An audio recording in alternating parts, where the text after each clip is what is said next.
Hi, everybody. Today we're here with Dr. Andrew Kirschner. He has a solo practice in Ballackinwood, Pennsylvania. So we're going to get to know a little bit about him and his practice. So do you want to start off by telling us a little bit about yourself and your practice, what you focus on, that sort of thing? Well, I'm Andrew Kirschner, like you said. I'm actually from this area. I grew up in the Ballackinwood area, so this has been my home for many, many years. And I wanted to set up a family practice here from the get-go. And so about 20 years ago, I went into solo practice after a short time with a practice in another area, actually in central Pennsylvania, and set up my practice. And it's been great since then. We offer really personalized service. As a solo practitioner, I'm not bound by some of the restrictions that you have for working for a giant group, which is one of the great advantages. One of the disadvantages is that it's all on me. And during times like this, like we're going through right now, it can be a little bit overwhelming. But I like having that one-on-one relationship with my patients. So being solo practice has been great. So is that kind of why you chose this path? Like, what specifically made you want to engage in private practice or solo practice? Well, like I said, I worked with a group practice for a little while, and what I found was that they were trying to tell me how to take care of my patients. And for example, I'm an osteopathic physician. So in addition to traditional medicine, I also perform osteopathic manual medicine on my patients, and that constitutes a pretty significant part of my practice. Well, the group that I was working with, when I first came out, they had a physical therapist. So they said, well, why don't you stop doing manual medicine and start sending to our physical therapist so we can bill for all of that. And to me, that was kind of restrictive. One of the things I love about medicine is doing the manual stuff, because I have a lot of patients that come to me with back and neck pain, and I have a modality to help them to feel better.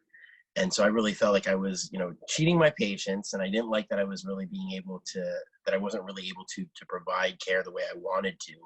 So I said, you know what, this just isn't for me. And I went into private practice. Yeah. And obviously, I mean, we can tell from everything you're saying that there are a lot of different elements that go into private practice. What do you think is the most challenging aspect? And then conversely, the most rewarding aspect of working in private practice? Well, the most challenging aspect, like I sort of touched upon earlier, was that it all falls on me. I don't have a group of other people who can like back me up when things get really tight. So I find there are some times where I'm really, really busy. Cold and flu season is hard. This current situation that we have right now is really hard, because all the patients that have questions and problems and worries and thoughts and concerns, they've known me, for a lot of my patients anyway, have known me for a very long time, and I consider a lot of them friends. So they feel comfortable calling me, which I'm glad about. But times like this, it can be very overwhelming. So that's probably one of the downsides. But the most rewarding part is also that, in that I've developed really wonderful relationships with my patients over the years. I've seen them, start out as kids and now become adults. I've seen them have kids of their own. And I feel close to my patients, which is nice. Which it's good to have a doctor-patient relationship like that. They say don't get involved personally with your patients, but if you care about your patients, it's really hard not to. When you've been taking care of somebody for 15 years and you see them, grow up and have a kid and get married and all the things that go along with that, it's impossible not to dissociate from them completely. To dissociate from them completely in a way that that would be unhealthy, I think. And so, the advantage is I love my patients. It's great. Yeah, that's awesome. Over the years that you've been in healthcare, you've had obviously a ton of experience in everything, in everything that you've been doing. What have you seen change over the years, different from when you first started out in healthcare up until now? Well, I mean, there are things that have gotten better and there are things that have gotten worse. There are things about, for example, like the technology that allows us to keep our records.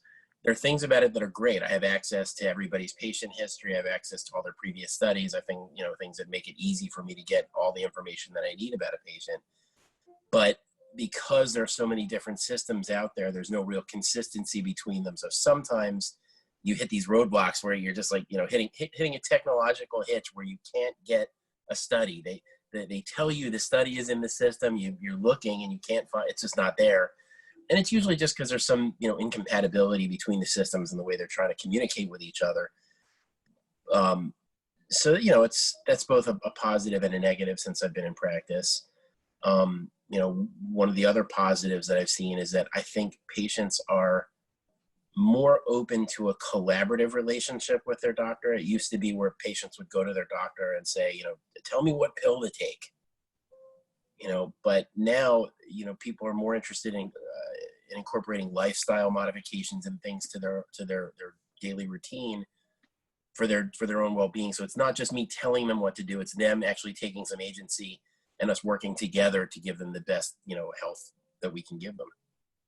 Yeah, that's awesome. Thank you so much for taking this time today. And for everyone watching at home or wherever they're watching from, how is the best way that they can get in touch with you or your practice to either learn more about you or make an appointment? Well, you can contact us through our website, which you can post a link for here. Yep. And through our phone number, which is 610-617-9355 or 617-WELL. My personal assistant, Turquoise, helps me run everything, and she's there for you, to help set up appointments and answer any of your questions. And, if you're looking to schedule a new appointment, I really look forward to meeting with you. Awesome. Well, thank you so much. Thank you. I really appreciate you taking the time. Yeah, thank you.